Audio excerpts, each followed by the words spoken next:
कहानी का दूसरा हिस्सा लेकर आपकी खिदमत में हाजिर हैं। मजीद अच्छी कहानियों के लिए हमारे चैनल को सब्सक्राइब कर लें। मैंने संजीदगी से उसकी तरफ देखा।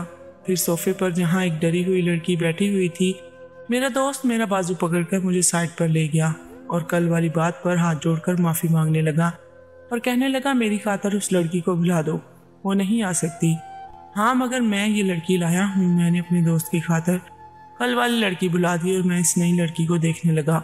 वो मुझे बहुत अजीब सी लग रही थी। चेहरे पर मासूमियत छाई हुई थी। डर की वजह से उसके हाथ कांप रहे थे जिन्हें वो छुपा रही थी। मेरा दोस्त कहने लगा, कल सुबह मैं इसे लेके आ जाऊंगा। मुझे कहकर वहाँ से चला गया। मैं उस लड़की की तरफ गया। वो रोती हुई मेरे आगे हाथ जोड़ने लगी।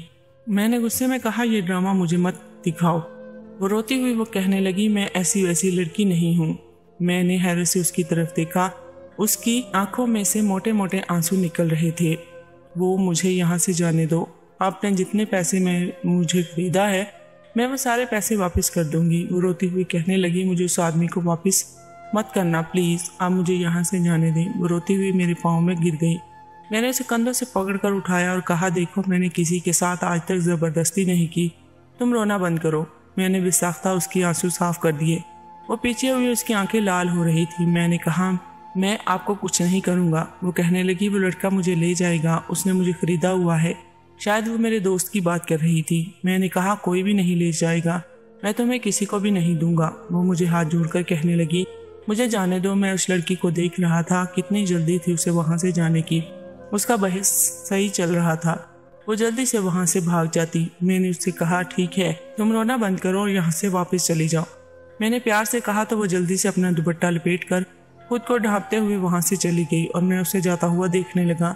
मेरे लबों पर मुस्कुराहट आ गई थी। मुझे न जाने क्यों सुकून मिल रहा था।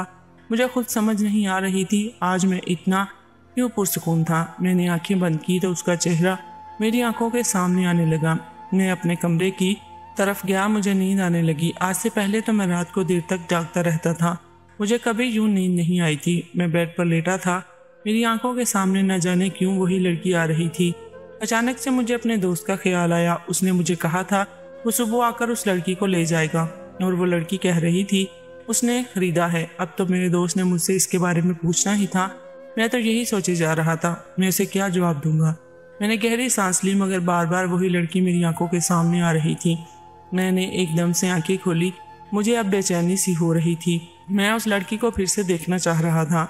मेरा दिल कर रहा था वो लड़की फिर से मेरे सामने आए, मैं उसे देखता रहूं। वो मेरे सामने बैठी रोती रही और रोते हुए कितनी प्यारी लग रही थी। मैं यही सोचते हुए सो गया। सुबह मेरे कानों में मेरे दोस्त की आवाज़ गूंजी। मैंने आंखें रगड़ते हुए उसकी तरफ देखा। वो गुस्से में कहने लगा, वो लड़की किधर है? मैंने अपना सर एक हाथ से दबाते हुए कहा, पता नहीं, मैं तो अचानक से सो गया था। न जाने उस लड़की ने मुझे क्या पिला दिया था।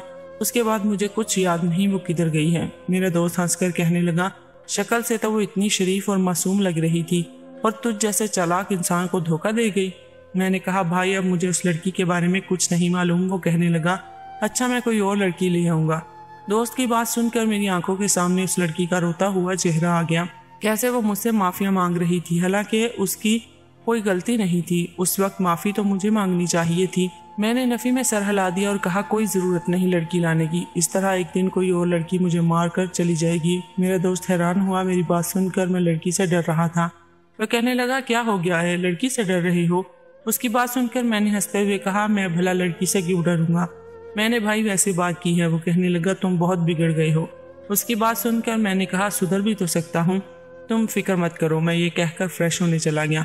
दोस्त मुझे कहने लगा, मुझे लगता है सच में तुम्हारे अब्बा की बातों का तुम पर असर हुआ है। मैं उसकी बात सुनकर मुस्कुरा दिया और कहा, मुझे देर हो रही है, मैं ऑफिस जा रहा हूँ। मैं ये कहकर निकल गया। रास्ते में कुछ लेने के लिए मैं एक शॉप पर दाखिल हुआ। अचानक से मेरी नज़र औरत के साथ टकरा गई। मैंने जैसे ही उसकी तरफ देखा मेरे होश उड़ गए। वो शायद मुझे नहीं पहचान पाई थी मगर मैंने उन्हें पहचान लिया और बेसाख्ता बोल दिया, मामा आप। मैंने जब उन्हें मामा कहा तो वो हैरानगी से मेरी तरफ देखने लग गई थी। मैंने हमेशा से सोचा था कभी अपनी माँ से बात नहीं करूँगा मगर उन्हें सामने देखकर न जाने मुझे क्या हो गया था। मैं शॉप पर ही माँ के सीने से लग के रोने लगा था। इतने अरसे की उदासी मेरे अंदर भरी हुई थी। मुझे सुकून मिलने लगा। थोड़ी देर बाद मैं उन्हें घर ले आया। वो बिल्कुल खामोश थी। मैंने उनकी तरफ देखते हुए कहा, क्यों मुझे छोड़कर गई थी। वो कहने लगी, मुझे माफ़ कर दो बेटा, तुम्हें छोड़ने के बाद मैं भी सुकून की ज़िंदगी नहीं गुजार सकी। मैं बहुत शर्मिंदा हूँ। न जाने मुझे क्या हुआ था, मैंने तुम्हारे अब्बा के साथ जिद लगा ली थी।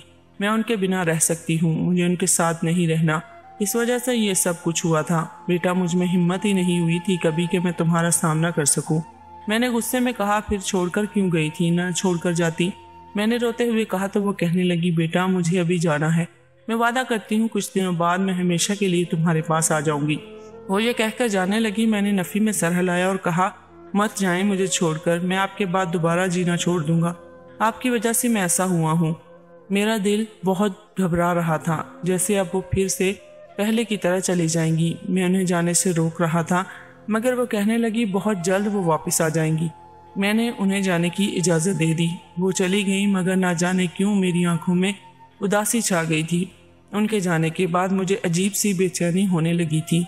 मैंने अपने दोस्त को कॉल की और उससे कहा, मुझे वो लड़की चाहिए जो उस रात आई थी और भाग गई थी। वो कहने लगा, मैं उसे कहाँ से ढूंढ कर लाऊं। मैंने घबराते हुए कहा, मुझे बस वही लड़की चाहिए। वो कहने लगा, पहले तो तुमने ऐसा नहीं किया, कभी किसी एक लड़की के पीछे पड़ जाओ। खैर, मैं कोशिश करता हूँ वो लड़की फिर से मिल जाए। दिन यूं ही गुजरने लगे, न जाने मुझे वो लड़की मिल रही थी। मेरा दोस्त किसी और लड़की की बात करता तो मैं उससे झगड़ने लग जाता। करीबन 1 माह बाद मेरी माँ मेरे पास आ गई। मैं हैरानगी से उन्हें देखने लग गया। वो कहने लगी, मैं हमेशा के लिए अपने बेटे के पास आ गई हूँ। मैंने उन और गोद में सर रख दिया और कहा, वादा करें आप मुझे छोड़कर कभी नहीं जाएंगी। वो कहने लगी, जानते हो दूसरी शादी करने के बाद ना ही मेरी कोई औलाद हुई और ना ही मेरे अपने शोहर से बन पाई, इसलिए आज मैं हमेशा के लिए तुम्हारे पास आ गई हूँ। उनकी बात सुनकर मैं मुस्कुरा दिया। मेरी माँ के साथ मेरी ज़िंदगी बहुत अच्छी गुजर रही थी। मैंने हर बुरा काम छोड़ दिया था, मगर शायद मुझे उस लड़की से मोहब्बत हो गई थी। मगर उस लड़की का कुछ पता न चल सका। आखिर वो किधर चली गई थी। एक रोज़ मैं अपनी माँ के साथ बाजार गया तो हमारा एक्सीडेंट हो गया। मेरी माँ के बाजू पर चोट लगी थी, शायद हड्डी भी टूट गई थी। मैं उन्हें अस्पताल ले गया। मैं उनकी वजह से बहुत परेशान था। थोड़ी देर बाद ऑपरेशन थिएटर से एक डॉक्टर बाहर निकली। अभी वो मुझे कुछ बताने ही वाली थी कि मेरी नज़रें उस पर ठहर गईं। मैं पागलों की तरह उसे देखने लगा। वो मुझे देखे जा रही थी। मैंने उसका हाथ पकड़ लिया और पूछने लगा, तुम वही लड़की हो ना, और तुम किधर चली गई थी। वो घबराती हुई अपना हाथ छुड़ा कर कहने लगी, आपकी वालदा का ऑपरेशन हो चुका है, आप उन्हें घर ले जा सकते हैं। वो लड़की डॉक्टर बन गई थी। मैं उसके पीछे उसके रूम में आया। वो बाहर की तरफ देख रही थी। मैंने उसे बुलाया। उसने मुड़कर मेरी तरफ देखा और अपनी आंखों से आंसू साफ करने लगी। मैंने संजीदगी से कहा, मैं आपको बहुत तलाश किया, मुझे आपसे मोहब्बत हो गई है। वो कहने लगी, मैं आपका एहसान कभी नहीं भूल सकती। फिर वो मुझे अपने बारे में बताने लगी। कहने लगी, मेरे माँ बाप इस दुनिया में नहीं हैं, मैं अपने चचा के पास रहती थी। मैं पढ़ रही थी और डॉक्टर बन रही थी, मगर मेरे चचा नशेई और जुआरी थे। पहले तो सब कुछ ठीक था, मगर एक रोज़ पैसों की खातर उन्होंने मुझे आपके दोस्त को बेच दिया। मैं बहुत परेशान थी, घबराई हुई थी और बहुत डर भी रही थी। आपने मुझे छोड़ा तो मैं वहाँ से निकल गई और अपनी एक सहेली के घर चली गई। उसकी फैमिली बहुत अच्छी थी, उन्होंने मेरा बहुत ख्याल रखा और मुझे डॉक्टर बनाया। लेकिन जानते हैं, मैं उन सब का जिम्मेदार आपको समझती हूँ। अगर आज मैं यहाँ हूँ तो बस आपकी वजह से हूँ। मैंने कहा, तो फिर मुझसे शादी कर ले, मेरे एहसान का बदला चुका दे।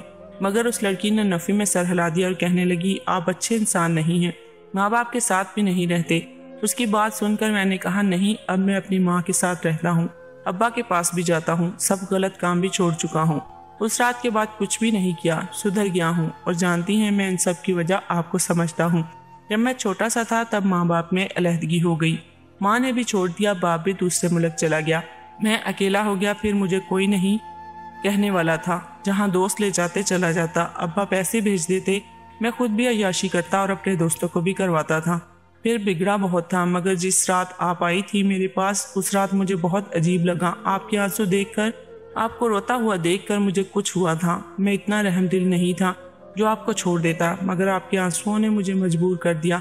वो मेरी तरफ देखे जा रही थी। शायद उसे बिल्कुल भी यकीन नहीं आ रहा था कि मैं सच में ऐसा हो गया हूँ। मैंने गहरी सांस लेकर उसकी तरफ देखा और उसके कदमों में बैठ गया। उसे यकीन दिलाया, मैं अब एक अच्छा इंसान बन चुका हूँ, उसके साथ अपनी ज़िंदगी गुजारना चाहता हूँ। मेरी बहुत मिन्नतें करने के बाद वो मेरे साथ शादी के लिए मान गई। मैं जब माँ को घर ले आया तो उन्हें उस लड़की के बारे में बताया। वो भी शादी के लिए मान गई। मैं बहुत खुश हुआ और जल्द ही मेरी उसके साथ शादी हो गई। मैं अक्सर उसका शुक्रिया अदा करता हूँ। अगर वो ना होती तो आज ना जाने मैं कहाँ होता। मुझे बहुत अच्छा लगता है। मुझे पता चल गया था एक अच्छा इंसान बहुत से लोगों को अच्छा बना देता है, और उस लड़की की एक मुलाकात ने एक बिगड़े हुए लड़के को सुधार दिया, और आज मेरी वजह से मेरे सारे दोस्त भी सुधर गए थे। आज मैं अपनी ज़िंदगी में बहुत खुश था और अपनी माँ के साथ हंसी खुशी रह रहा था। प्यारे व्यूअर्स, आज की कहानी आपको कैसी लगी कमेंट में ज़रूर बताएं। मिलते हैं एक नई कहानी के साथ।